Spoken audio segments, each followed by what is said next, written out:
To remove and install the front half shaft on your Sportsman 450 or 570, follow these steps. Park the vehicle on a flat level surface. Ensure it is in park, and set the parking brake. Before removing the tire, the wheel hub castle nut needs to be loosened. To do this, begin by removing the dust cap from the wheel. Then, remove and discard the cotter pin from the castle nut. Continue by loosening the castle nut.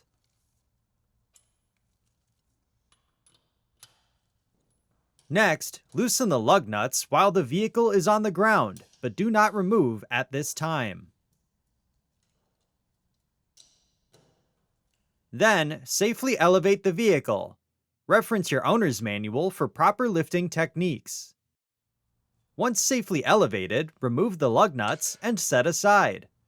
Then, remove the wheel and set aside. Before continuing, release the parking brake.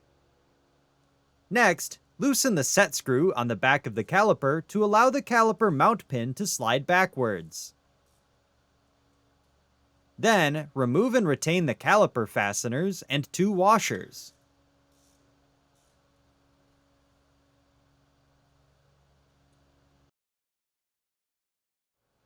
Continue by carefully removing the caliper from the front hub and supporting it with a wire hanger, rope, or retention strap to avoid damaging the brake line. Next, remove and retain the wheel hub castle nut, domed washer, and flat washer from the drive shaft spline. Then, pull the wheel hub away from the shaft spline and set aside. Next, loosen the ball joint nut until it is flush with the end of the ball joint stud. If necessary, use a soft face hammer and tap the ball joint nut to loosen the A-arm from the joint. Then, remove and discard the ball joint nut. Continue by carefully separating the hub strut housing from the A-arm, using care to avoid damaging the ball joint boot. Next, pull the strut assembly out while pivoting the CV drive shaft away until it clears the strut assembly. Then, pull the shaft assembly out sharply to remove it from the front gear case. Next, clean the anti-seize off the drive shaft splines using a clean dry cloth. Then, inspect the threads and splines on the half shaft for nicks or burrs and replace if needed. Continue by inspecting the CV boots to ensure there are no cuts, wear, or damage, and replace if needed.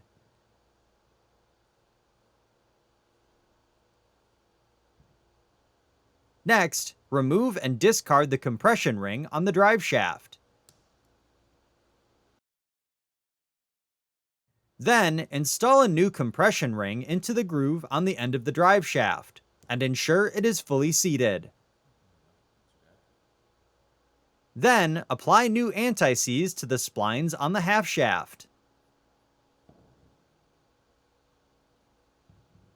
Next, align the splines on the half shaft with the front gear case, and push in firmly on the shaft until the compression ring is fully engaged in the gear case.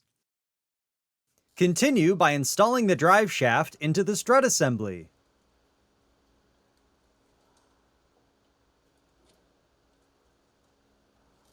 Next, reinstall the A-arm onto the ball joint and secure with a new ball joint nut.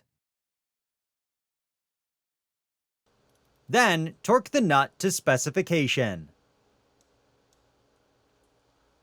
Next, align the wheel hub with the drive shaft spline and maneuver onto the shaft until fully seated. Then, reinstall the retained dome washer with the domed side out, flat washer, and wheel hub castle nut onto the shaft spline.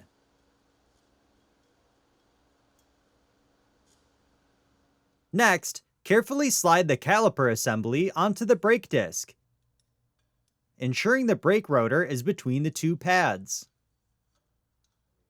Before continuing, ensure any items used to secure the brake caliper are removed from the wheel well.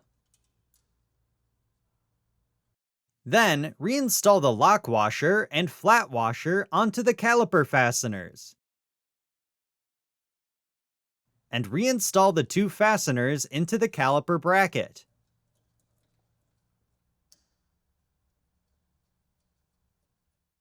Then, torque the fasteners to specification.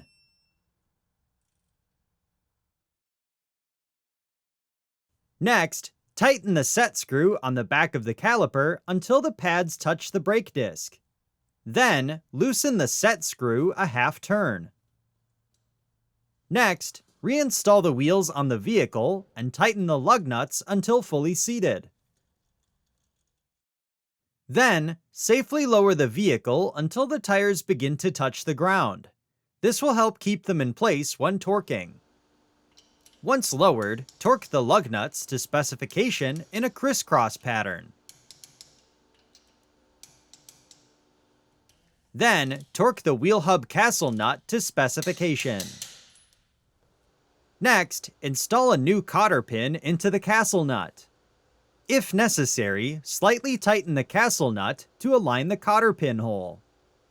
Then, push the dust cap onto the wheel and ensure it is fully seated. Finally, safely lower the vehicle completely. For more information, see your authorized Polaris dealer or visit Polaris.com.